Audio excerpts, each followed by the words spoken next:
Proklamasi. Kami, bangsa Indonesia,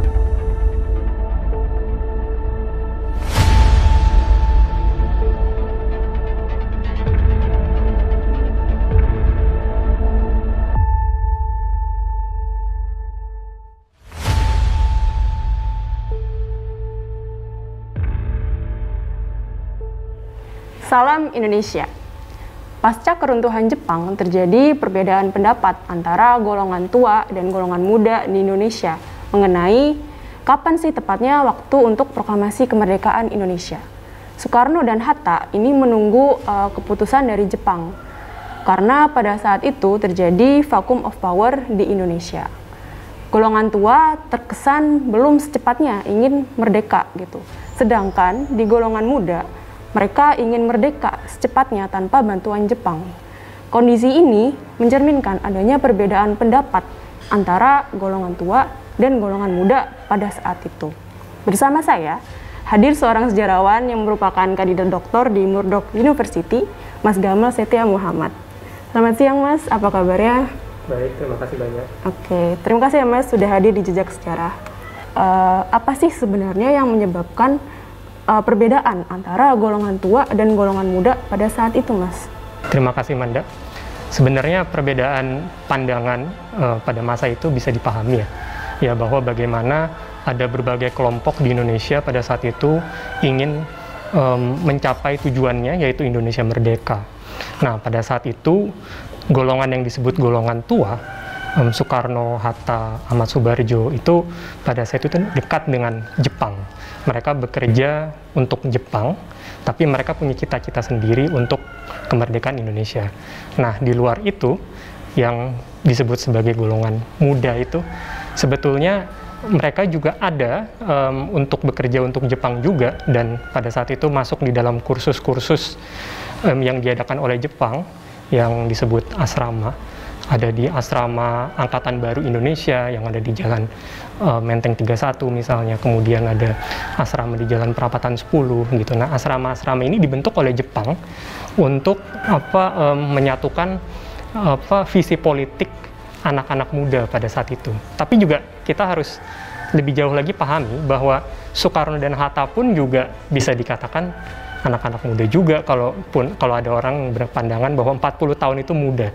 Ada artikel di majalah Time di tahun 50, judulnya Young Men Are Both the Peril and Hope gitu. Dan kemudian ada gambar Syahrir, kemudian ada gambar Sri Sultan Hamengkubuwono IX, kemudian ada gambar Bung Hatta. Nah, mereka kan sebetulnya juga anak-anak muda, tapi pada saat itu karena ada kelompok orang-orang yang masuk di dalam asrama-asrama itu, ada yang namanya asrama Angkatan Baru Indonesia gitu. Nah, mereka-mereka ini yang kemudian dikategorikan untuk memudahkan pembahasan sejarah sebagai angkatan muda.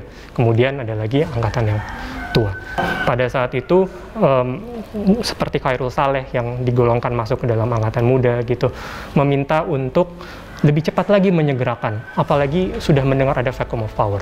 Kemudian Bung Karno dan Bung Hatta yang melihat kondisi langsung pemerintah Jepang pada saat itu, pemerintah pendudukan Jepang pada saat itu merasa tunggu dulu nih gitu.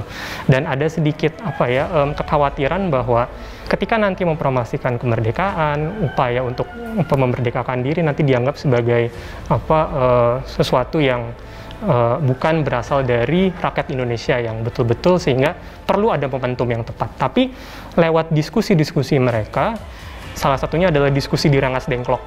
Saya bisa menyebutnya sebagai diskusi juga ya gitu, yang akhirnya juga menekan yang disebut dengan golongan tua itu tadi gitu ya, untuk betul juga ya, untuk ayo kita segera memerdekakan Indonesia yuk gitu. Jeda waktunya pada saat itu kan tidak lama ya.